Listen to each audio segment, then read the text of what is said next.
জিও ফোনে একটা common problem আছে।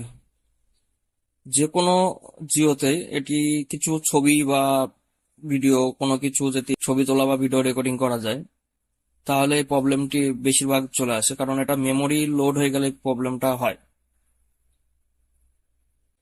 ডিভাইস ইজ লো যেটা দেখাচ্ছে, এটা মেমোরি লোডের জন্য হচ্ছে। এটা কোনো সুইচে কাজ করবে না জিও ফোনটায়। যাই আপনি সুইচ দাবান না কেন, ওটাই উঠে আসবে। তাই এটা আমরা কিভাবে প্রবলেম সলভ করব?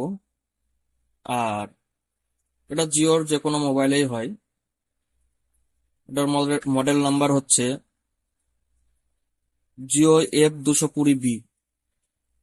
তাই এটা প্রবলেম সলভ করার জন্য আমরা প্রথমে ব্যাটারিটা খুলে নিয়েছি। তারপরে আমরা ব্যাটারিটা লাগিয়ে আবার ফোনটাকে নতুন করে অন করব।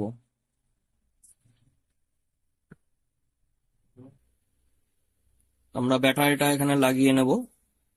লাগিয়ে নিয়ে আমরা এখানে করে স্টার বটন আর পাওয়ার কি বটন, যেটা লাল সুইচ আছে, সে দুটোকে একসাথে প্রেস করব বা চেপে ধরে থাকবো। খানিকটা চেপে ধরে থাকার পর মোবাইল যে অন হবে, আমরা লাল বটনটা ছেড়ে দেবো, শুধু স্টার বটনটা চেপে ধরে থাকবো। দেখুন এখান করে অনেক রকম লেখা আছে, যে এখানে রিবুট সিস্টেম, অ্যাপ্লাই আপডেট, নানা রকম লেখা আছে। তো আমরা এখান করে যাব, নিচের দিকে আরো বটনটা টিপবো, টিপে আমরা যাব উইপ ডেটা। উইপ ডেটাতে যাওয়ার পরে আমরা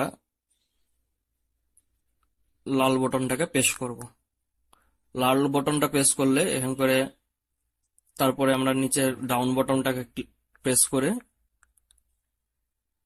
ইয়েস সিলেক্ট করে আবার লাল বটনটাকে প্রেস করব।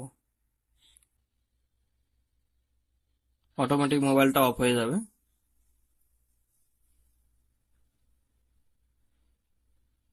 যা ডেটা থাকবে কিন্তু সব ডেটাটাই পুরো ডিলিট হয়ে যাবে। আর মোবাইলের ভেতরে যদি কোনো ভিডিও বা ফটো থাকে সেগুলো পুরো ডিলিট হয়ে যাবে, বা মোবাইলের যদি কোনো ফোন নাম্বার সেভ থাকে সেটাও ডিলিট হয়ে যাবে।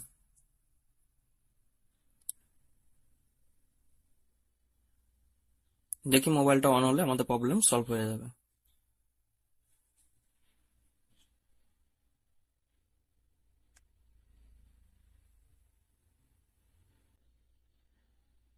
এরপরে যদি সলভ না হয়, আমরা অন্য কোনো মেথড ট্রাই করব। তা আগে দেখতে থাকুন। যদি প্রবলেম সলভ হয়ে গেল তা খুবই ভালো, না হলে আমরা অন্য মেথড ট্রাই করব।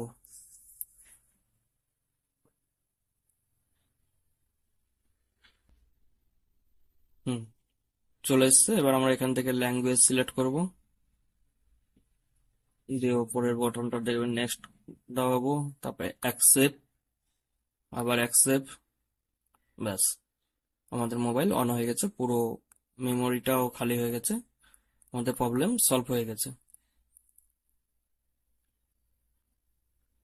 তো আজকের ভিডিও এই পর্যন্ত।